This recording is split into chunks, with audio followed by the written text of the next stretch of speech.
obat-obatan di apotek atau instalasi farmasi berfungsi untuk memprediksi kebutuhan obat-obatan di apotek atau instalasi farmasi dalam jangka waktu tertentu. Perencanaan obat ada beberapa tahap, yaitu tahap pertama adalah pemilihan obat.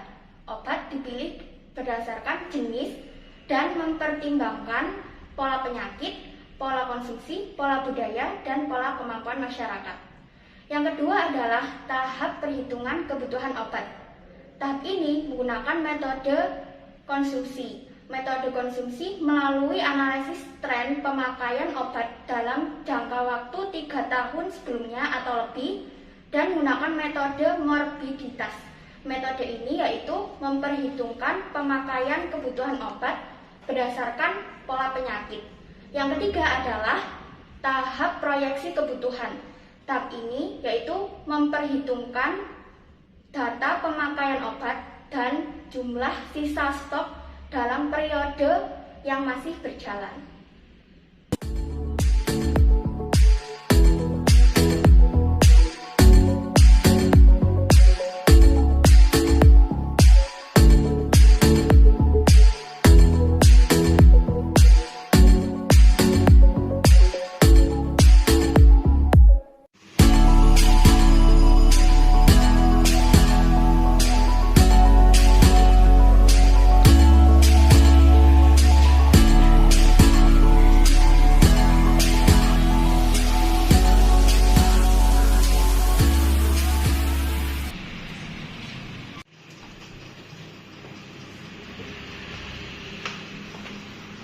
Ya, ini daftarnya disebarkan obat-obat yang hampir habis atau obat-obat yang kita perlukan selanjutnya.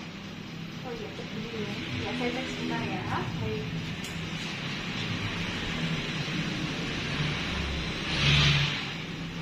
Oh iya, bulan depan sudah mulai puasa ya? Iya, memang kalau puasa itu beberapa tahun lalu itu instalasi farmasi kita menyetok obat mah lebih banyak karena rumah sakit kita kedatangan pasien dengan penyakit mah lumayan banyak, jadi memang kita harus sedia obat mah lebih banyak daripada biasanya. Iya benar. Untuk infeksinya sudah saya buatkan buku receptannya 30 flash. Cukup iya. Mau tanya juga untuk mefinalnya ini kalau kan pas nguping dan stok gudang itu habis, jadi saya mau beli 5 box yang cukup untuk mungkin 1 bulan ke depan cukup 5 box. Iya, baik. 5 box ya. Iya, saya terima ya. Terima kasih, saya berikan surat pesanan. Oke, terima kasih. Oke, ya. Minta tolong teleponkan ke PT PBR Kimia Farma, tanyakan valisan B sama analitik stoknya ada apa enggak, karena kita mau memesan masing-masing 2 box. Iya, saya teleponkan sebentar ya. Iya, baik. Bu, iya. Ini kan sudah saya pesankan, katanya obatnya tersedia. Nanti surat pesanannya dikirim lewat salesnya. Oh gitu ya. Terima kasih. Iya.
merealisasikan kebutuhan yang telah direncanakan dan disetujui. Pengadaan obat-obatan biasanya dilakukan melalui pemesanan atau pembelian pada jalur resmi yang sesuai dengan peraturan perundang-undangan medis.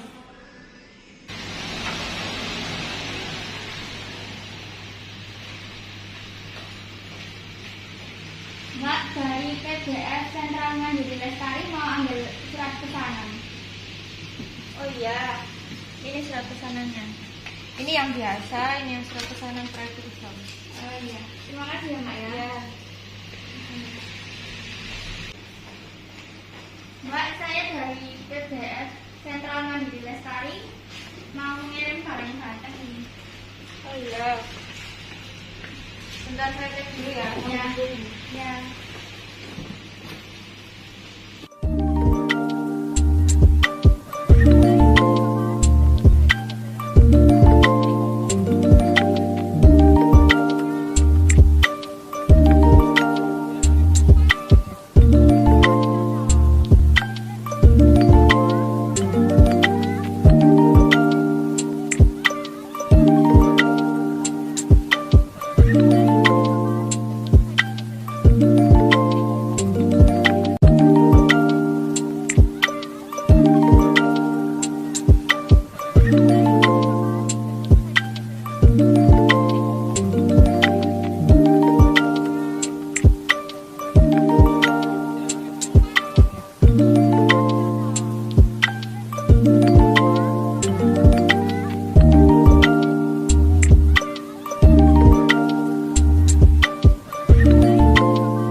Penyimpanan adalah suatu kegiatan menyimpan dan memelihara dengan cara menempatkan obat dan perbekalan kesehatan yang diterima pada tempat yang dinilai aman dari pencurian serta gangguan fisik yang dapat merusak mutu obat serta perbekalan kesehatan.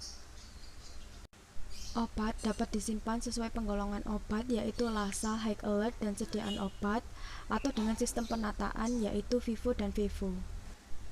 Ini adalah contoh obat LASA yaitu look alike, sound alike yang berarti bentuk dan pengucapan mirip yaitu metilprednisolon 4, metilprednisolon 8, dan metilprednisolon 16. Untuk penanganan obat LASA yaitu dengan cara memberikan stiker LASA pada setiap wadah obat. Penandaan stiker LASA ini bertujuan agar ketika kita mengambil obat kita dapat melakukan double check agar obat yang kita ambil tidak tertukar.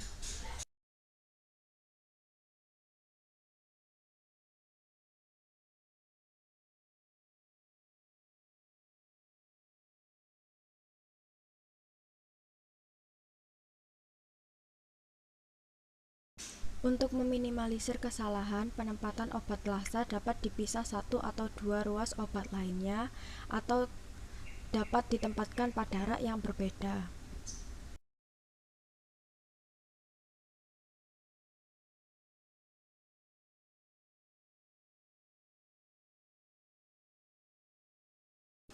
Ini adalah contoh obat high alert.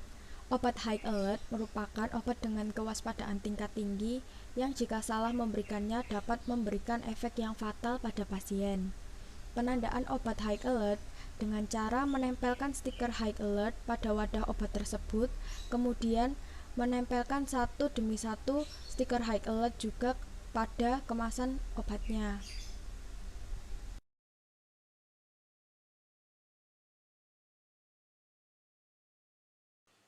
Penyimpanan obat juga dapat dilakukan sesuai bentuk sediaan dan kelas terapinya. Ini adalah contoh penyimpanan obat tablet sesuai kelas terapi.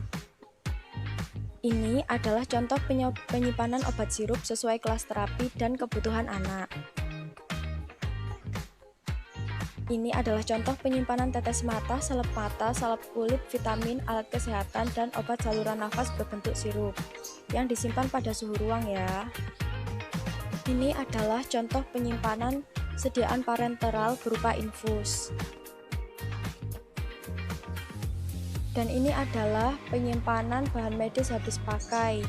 Ada verban, masker, lalu kasa steril, dan juga alkohol contohnya.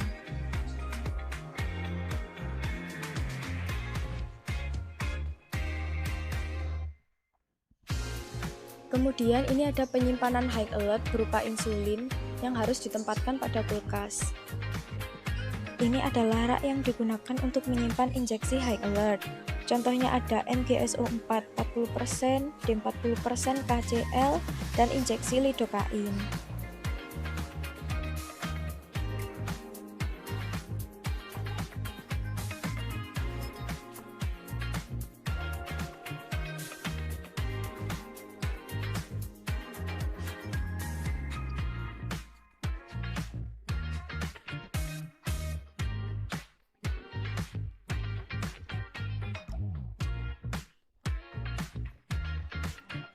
Untuk obat prekursor ditempatkan pada rak berbeda dari obat lainnya.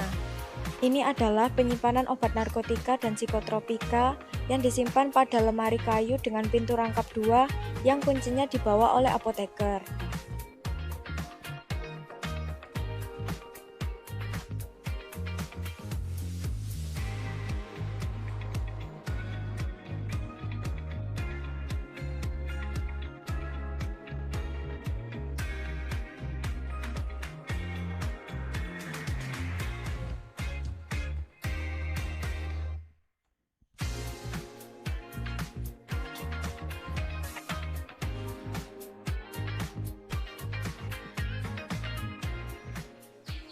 Selain dari penggolongannya, obat dapat disimpan sesuai sistem penataan yaitu FIFO dan FIFO. FIFO adalah first in first out yang berarti obat yang masuk terlebih dahulu akan dikeluarkan lebih dahulu. Sedangkan FIFO adalah first expired first out yang berarti obat dengan kadaluarsa lebih dekat akan dikeluarkan terlebih dahulu. Obat yang berada di rak adalah obat yang datang terlebih dahulu, maka dari itu obat tersebut yang akan dikeluarkan terlebih dahulu.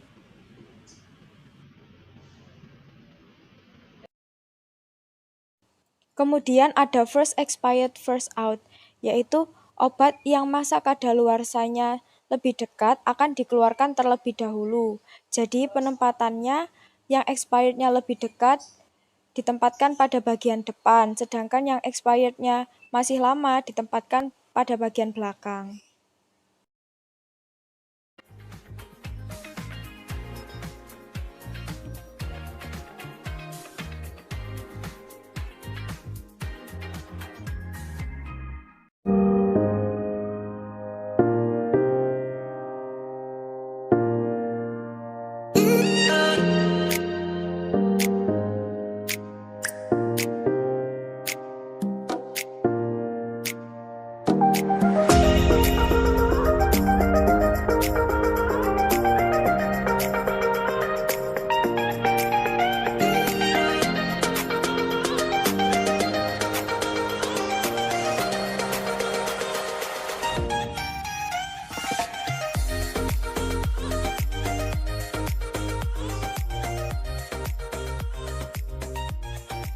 Sentralisasi adalah sistem pendistribusian perbekalan farmasi yang dipusatkan pada satu tempat, yaitu instalasi farmasi. Pada sentralisasi, seluruh kebutuhan perbekalan farmasi setiap unit pemakai, baik untuk kebutuhan individu maupun kebutuhan barang dasar ruangan, disuplai langsung dari pusat pelayanan farmasi tersebut. Resep orisinil oleh perawat dikirim ke instalasi farmasi rumah sakit. Kemudian resep itu diproses sesuai dengan kaidah cara dispensing yang baik dan obat disiapkan untuk didistribusikan kepada penderita tertentu. Langkah pertama, menulis barang obat dan jumlah yang dibutuhkan.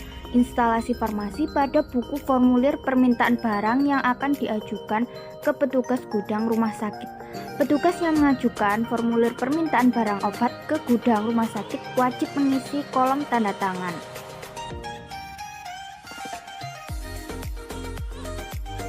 Serahkan buku tersebut ke petugas gudang rumah sakit. Petugas gudang rumah sakit menyiapkan barang obat sesuai dengan buku permintaan barang.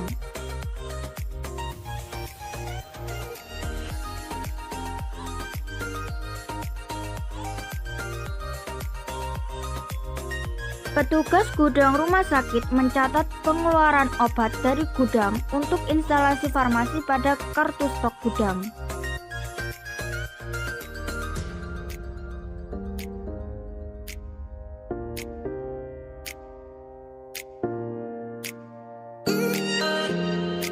Setelah menyiapkan obat, petugas gudang menandatangani pada kolom persetujuan, yang berarti petugas gudang telah menyetujui adanya pengajuan permintaan barang ke gudang dari instalasi farmasi. Setelah barang datang, petugas farmasi mengecek kesesuaian barang obat dan jumlah serta menandatangani pada buku permintaan barang. Setelah itu, petugas farmasi mencatat pemasukan barang obat dari gudang rumah sakit pada kartu stok instalasi farmasi. Pencatatan barang obat tersebut harus sesuai dengan nomor batch dan tanggal expired pada barang.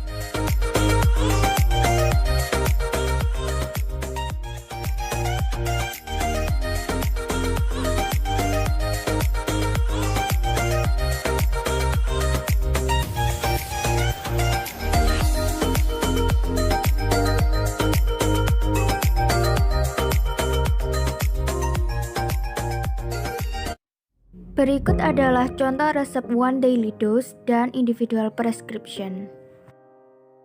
Dalam penyiapan resep, resep harus dicek terlebih dahulu.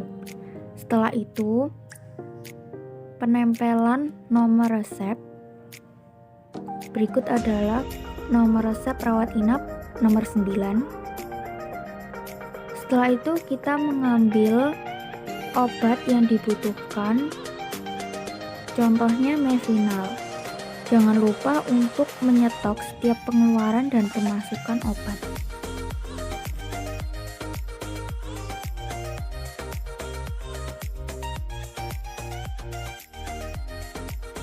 Untuk resep ODD, penyiapan dosis pada 1 hari yaitu sesuai signa pada resep, yaitu 3 kali sehari 1 tablet sesudah makan.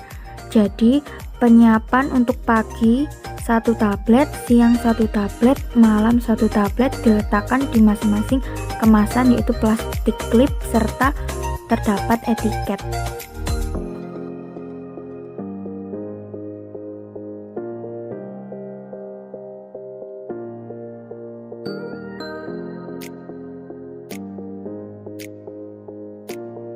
Berikut adalah contoh etiket.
Desentralisasi adalah sistem pendistribusian sediaan farmasi dan perbekalan kesehatan yang mempunyai cabang di dekat unit perawatan atau pelayanan. Bagian ini dikenal dengan istilah depo farmasi atau satelit farmasi. Pada desentralisasi, penyimpanan dan pendistribusian perbekalan farmasi ruangan tidak lagi dilayani oleh pusat pelayanan farmasi. Instalasi farmasi dalam hal ini bertanggung jawab terhadap efektivitas dan keamanan perbekalan farmasi yang ada di depo farmasi. Berikut adalah alur sistem pelayanan desentralisasi. Petugas depo farmasi yang meliputi depo rawat jalan, depo rawat inap, dan depo instalasi gawat darurat mencatat kebutuhan depo dan menuliskannya pada buku permintaan obat. Buku permintaan obat tersebut ditujukan kepada instalasi farmasi rumah sakit agar petugas depo memberikan buku permintaan obatnya kepada tenaga teknis kefarmasian yang berada pada instalasi tersebut. Setelah itu, tenaga teknis kefarmasian yang menyiapkan permintaan obat dari depo farmasi akan menyiapkan kebutuhan obat yang diminta oleh depo. Tidak lupa, setelah menyiapkan obat yang dibutuhkan, TTK mengisi kartu stok pengeluaran barang dari instalasi farmasi rumah sakit ke depo.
instalasi farmasi, petugas depo menata obat sesuai dengan bentuk sediaan dan kelas terapinya. Kemudian, petugas depo mengisi kartu stok pemasukan obat dari instalasi farmasi.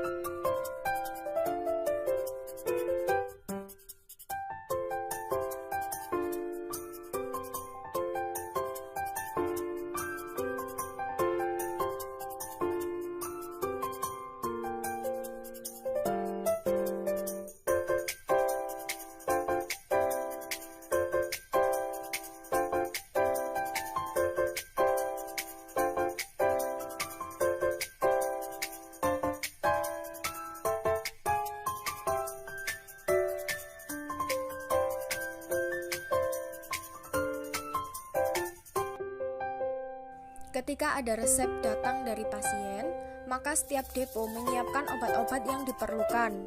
Kemudian, farmasis mencatat pengeluaran obat tersebut, memberi etiket, dan memberi KIE pada pasien.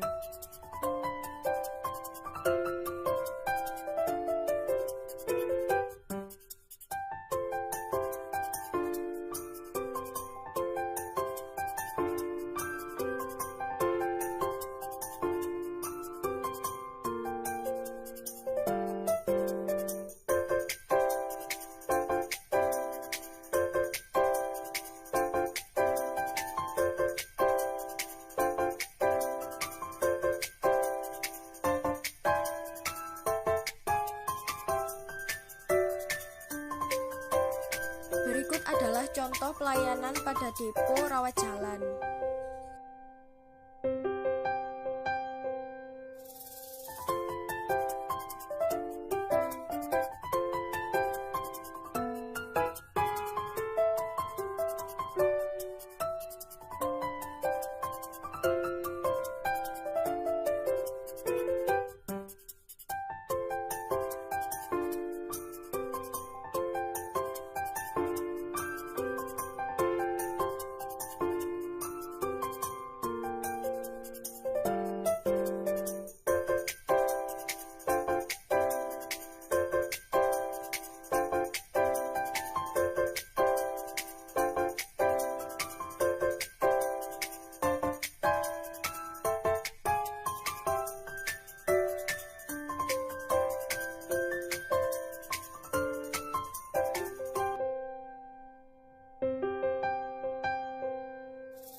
Berikut ini adalah contoh pelayanan dari depo instalasi gawat darurat.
Berikut ini adalah contoh pelayanan pada depo rawat inap dengan menggunakan sistem UDD. UDD adalah singkatan dari Unit Dose Dispensing, yaitu resep perorangan yang disiapkan dalam unit dosis tunggal atau ganda untuk penggunaan 1 kali dosis per pasien. Sistem unit dosis ini biasanya digunakan untuk pasien rawat inap.